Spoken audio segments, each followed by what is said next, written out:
Hi, Assalamualaikum warahmatullahi wabarakatuh. My name is Shamsul Amzar bin Shamsul. I'm from the class ED2413D, and today I would like to present a movie review regarding the Ron Clark story, directed by Brenda Hines and acted by Matthew Perry and Ernie Hudson. So a bit about this movie. It's about a teacher a well-decorated teacher from North Carolina, and he has always taught his students to become dreamers, to think big, to dream of what they want. So in believing his own words, he wanted to challenge himself, which he did by going to New York and teaching in a school somewhere located in Inner Harlem. And in that very school, there was this, you would say, troubled class where the students were very disrespectful and they weren't really learning and they had the worst grades. So his objective, which he wanted to prove the principal, who was acted by Ernie Hudson, he wanted to prove that he could change these kids into much more respectful and much more time-worthy students. That's a bit about the movie. In this movie, there are two main issues that I've encountered. The first one being, let me check. The first one being respect in the classroom. Now, when I'm talking about respect in the classroom, I don't mean only respect with the teachers or respect towards our teachers, students and teachers. It goes both ways, from teachers to students, students to teachers, and also students and students. Now, why are students disrespectful in class? Why?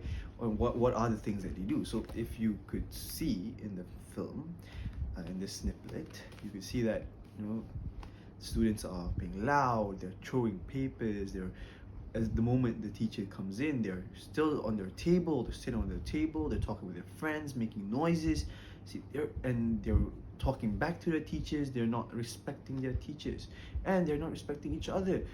Like in another clip, you could see them making fun of each other, making fun of the introverted girl in the classroom. So these are all acts of disrespect in the classroom. And why does this happen? Why do we encounter disrespect in the classroom, disrespect between the students? Now, an important and a prime reason for this is some students, they need attention. They devour attention from others, from the teachers. They want to establish power in the classroom. And why so? Maybe because some of them, they don't get attention at home, or maybe some of them get too much attention at home. So it's either or. We can't really understand why. We can know some of the reasons, and this might be one of the reasons. So in doing that, there are ways to instill respect in the classroom. So what are the ways that we can instill respect in the classroom? How do we solve this issue, right? So this topic, respect in the classroom, it closely relates with classroom management. To get off to the right start, what does that mean? Creating a first impression. Creating a first impression is the utmost important thing you could do, because as a teacher entering the classroom, it shows you have to instill power. You have to establish your power, who you are in the classroom. You have to make sure that they know, your students know, who is in charge, because if they know that, they will understand and they will follow your instructions. First impression doesn't only mean on the first day. It also means to keep on creating or instilling power. Be consistent with what you say. Be consistent and be calm. Never show your frustration, never show your emotions to your students. As you can see in the movie, where Mr. Clark banged on Shamika Wallace's table, that was an example of a negative way to react to a student being agitated. So yes, that is one of the things. Be consistent. So every day when you come to class, be consistent with your rules, be consistent with what you want, be consistent and always show you're in power. Secondly, you have to introduce rules. Rules are very important in the classroom, or not just in the classroom, in your everyday lives. Rules are there, laws are rules, and they help us remain sane, and they help us remain normal. So when you're creating rules, you have to understand that the rules must be understandable. So in the movie, Mr. Clark presents his rules on the board around his classes, and the first rule that he introduced to his students were, we are a family, which means, what does a family do? We are one, we are connected. Now, that is a good example of a very good rule. So the first is the rule to be understandable, to be comprehensible by the students. Second thing is, the rule has to be realistic. So what does this mean? It means the rule has to be rational, it has to be realistic. It can't be out of this world. You can't expect the kids to get an A the first day on the class with a first quiz, like a pop quiz out of nowhere. You can't expect that. And the third thing is to have benefits. Rules must benefit the students, because that's how they'll follow the rules. Because if they could see the benefit, then it's possible that they wanted to follow it. In the movie, it has shown that for the students, they were lining up, right? If you could see in the clip, they were lining up to get their food. So the benefit of lining up, the rule is to line up, and the benefit is to get food. That's the last way to instill respect in the classroom, is by using positive reinforcement. Positive reinforcement means rewarding your students every time they do something positive. Positive reinforcements wouldn't just mean giving rewards. Verbal appreciation, verbal praises, that could also be one of the ways you could have, you could give positive reinforcement. All right? Yeah. Now, moving on to the second issue, we have lack of parental guidance and support. Now, in the movie, we could see that Mr. Clark, before starting his first day in his first class, he went to all the parents, or all his students' houses, homes, and asked their parents for cooperation to be involved with their child's education. And most of them would say that they are too busy and too occupied with work. Some of them, like Shamika Wallace's mother, has 2 to 3 jobs that she has to keep up with. Now, these are the reasons that parents are lacking guidance to their children, support too. So by having this issue, it leads to these kids not finding, or not knowing why it's necessary for us to learn, to study, to go to school. And because of that, most parents are misinformed, or not. They're totally, these parents are not aware of their child's fullest potential.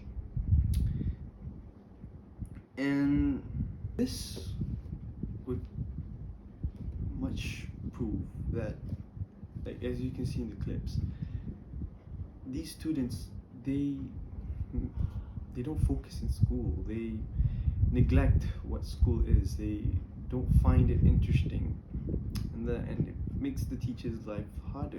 And if you could see, Mr. Clark has to work twice as hard to get their attention. So, how do we get parents to be involved in their children's education? How do we how do we solve this issue? Now, regarding to Abraham Maslow's theory, basic needs must be met before higher needs can be satisfied. Now, this theory, I strongly hold this theory, because this theory states that before something better or higher can be achieved, a basic need must be met.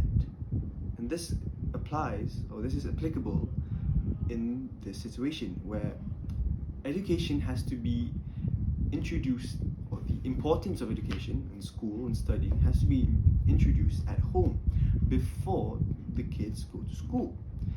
Because we could see school as the higher higher achievement, where these students need to satisfy that higher achievement.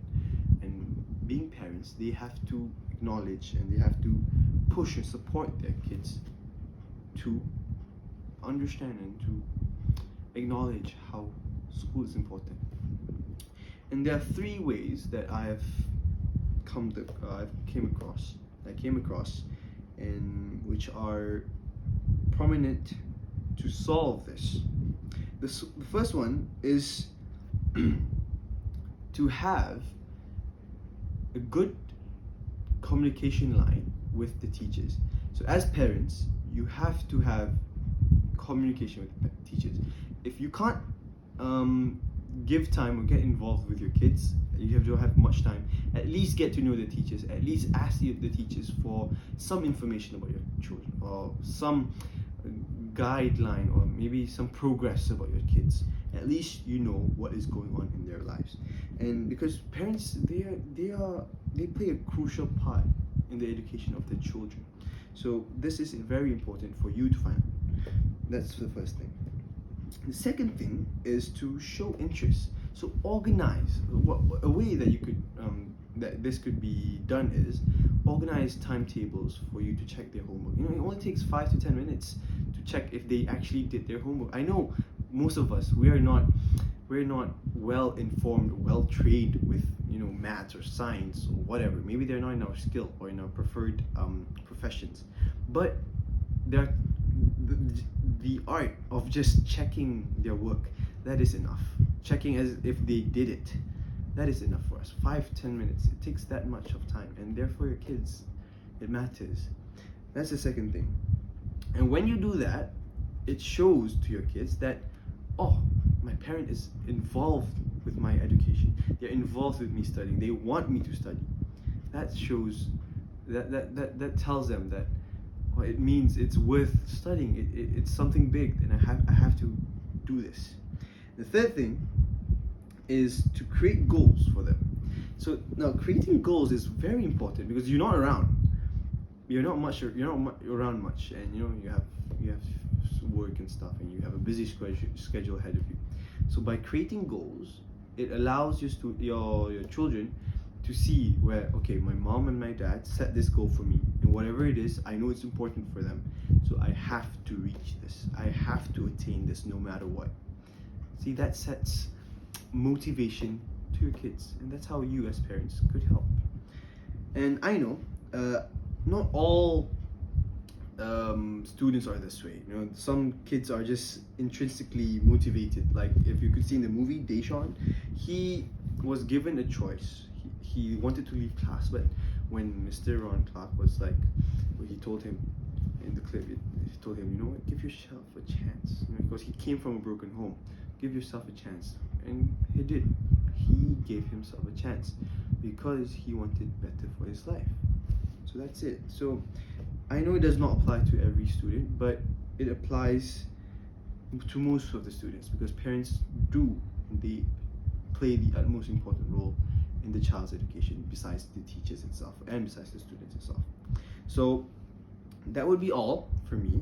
Thank you very much for listening, and I hope you get to watch this film, and I hope by looking at this review it excites you to watch the film. It is a very good film, and I hope it helps you, and I hope I've helped you.